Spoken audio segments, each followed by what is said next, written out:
Elementary. So we're going to dive right in. So let's look at what Investopedia, one of my favorite business websites, um, has to say about what a SWOT analysis is. So SWOT, which stands for Strengths, Weaknesses, Opportunities, and Threats, analysis is a framework used to evaluate a company's competitive position and to develop strategic planning. SWOT analysis assesses internal and external factors as well as current and future potential. A SWOT analysis is designed to facilitate a realistic, fact-based, data-driven look at the strengths and weaknesses of an organization, initiatives, or within its industry. The organization needs to keep the analysis accurate by avoiding preconceived beliefs or gray areas and instead focusing on real-life context. Companies should use it as a guide and not necessarily a prescription.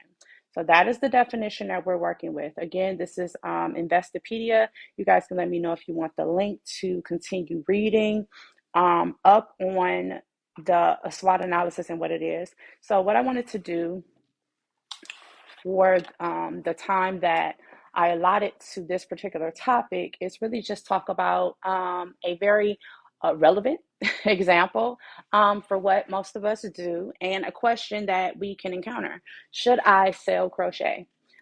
So we're going to apply a SWOT analysis, a generalized, very beginner, very rudimentary SWOT analysis to the question of should I sell crochet? So the question is not should I crochet? Your first strength right off the top is I can crochet. So that's your first strength, right? Now keep in mind that your strengths and your weaknesses are internal, okay? And your opportunities and threats are external. What that means is this is all about you. This is all about out there. So when you're doing a SWOT analysis, the beauty of it is it gives you a pre-structured way of strategically planning and foreseeing whether or not something will be worth the time investment for you, okay? So the question of should I sell crochet? I stated in the messenger group that most of us, myself included, we see an opportunity, we align it to a gift or a skill we currently have. And so we only tend to focus on strengths and opportunities, and then we run off with it. And there's a myriad of reasons as to why that is. My point is that when we know better, we have the responsibility and the option to do better. And so a lot of that is predicated on feeling like you are empowered and that you understand the parts of what that is. I happen to understand it, and so I carry the additional responsibility of sharing it when and however I need to. So, for the question of should I sell crochet? So your first strength, we're internal again, is going to be that I can. So I know how. So you have the skill. Why is this important?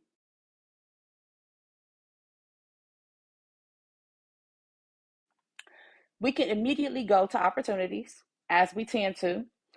People are interested. You know people are interested because you see crochet showing up in modeling shows. You know that people are interested because you see more celebrities wearing crochet. You know people are interested because everywhere you turn around, you're seeing something pop up. It's in TV shows. People are just randomly as a part, like it's always been a thing for, crochet garments specifically. Now we have one strength and we have one opportunity. Well, let's look at weaknesses and threats. Threats, lots of people are doing it.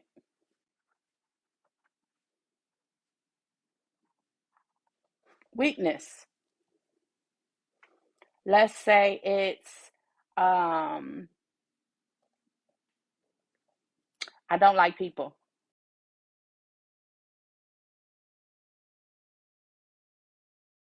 Okay, so now we have one in each area.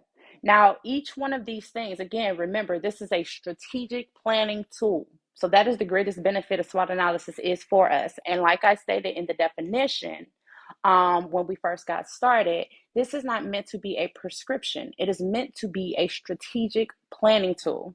So now we can either continue listing items or we can make subsets. where we're taking our weaknesses and threats specifically, and we so if we were are looking at building a funnel and we were saying that this was the top of a funnel, right? And we were to say that we were going to take that funnel and we were going to come down, right? Then we could all say, myself included, I don't like people. And then we can go on a rampage about why we don't like people and the last time you liked somebody and blah, blah, blah, blah, blah, right? However, what else can we do? We can actually bring that down and we can say, well, I actually love people, but my nerve's bad. We can also discover, I don't care for certain types of people, as I said earlier, right? And then we could say, well, what types? And then we could say, we can list off the types. Liars, attention whores. Remember, this is yours. So write it in a language that's going to get your attention and make you come back and read it, right? The natural next question is, how do I repel them and attract my tribe? The clients that are meant to be your clients, the people that are meant to be in your realm, in your stratosphere, right? And so you are empowered at this point to gradually do a step down, if you will, and actually discover. Now, are there some weaknesses and threats that you are going to encounter that you're like, ooh, I'm going to have to weigh and balance that. I'm going to have to weigh and balance whether or not the strengths and opportunities outweigh what seems like a weakness and a threat. Of course, and there should be. That's kind of the point, is for you to be able to foresee the weaknesses and the threats so that you can turn them into opportunities and strengths, and or explore whether you can turn them into opportunities and strengths. Another strength, I work well with people. I work well with others. I am a great teacher. I have time. I love crocheting. Now let's go to weaknesses.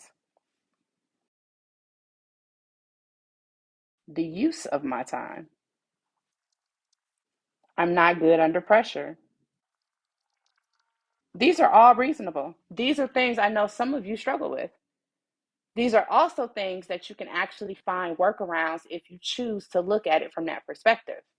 These are also things, there are crocheters who absolutely adore crocheting, but literally cannot see a path to where they could financially benefit from crochet because they are so almost frozen in place by the idea of someone dictating their time, right? You can spiral into a state of being paralyzed, and then you're like, forget it. This is a tool that allows you to explore those things, and it doesn't have to be done overnight. This is something for your crochet journal. So opportunities. So opportunities are people are interested. Another opportunity could be that, opportunity to build community. I created a term a couple years ago, relationships. Build community around creativity. This is a niche market. Another great opportunity is most people can't crochet. And let's do can't / don't want to. There are lots of people, thousands of people who absolutely want to wear crochet, but don't want to crochet. Now, we all, as crocheters, know, oh, if I see it and I like it, if I like it enough, I just go make it, or I'll make a crochet version. Everybody, sometimes we can be short-sighted in that we think that the way we think is how other people think.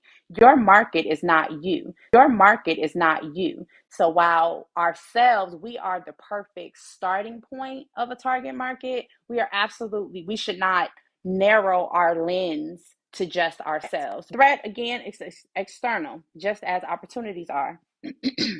Threats can include crabs in a barrel syndrome is something that is definitely a threat. What's another threat? Time. I don't have time.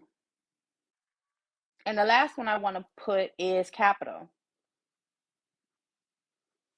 Definitely a major threat. External threat can be racism. The fact that, if I go to a bank versus Susie, what the expectation statistically, the likelihood of me receiving the type of capital I would need to really solidify myself for longevity is actually decreased. It really is a crapshoot. It depends on what bank officer I get on what day of the week. Are they in a good mood? Just a bunch of things that should not be variables. They are.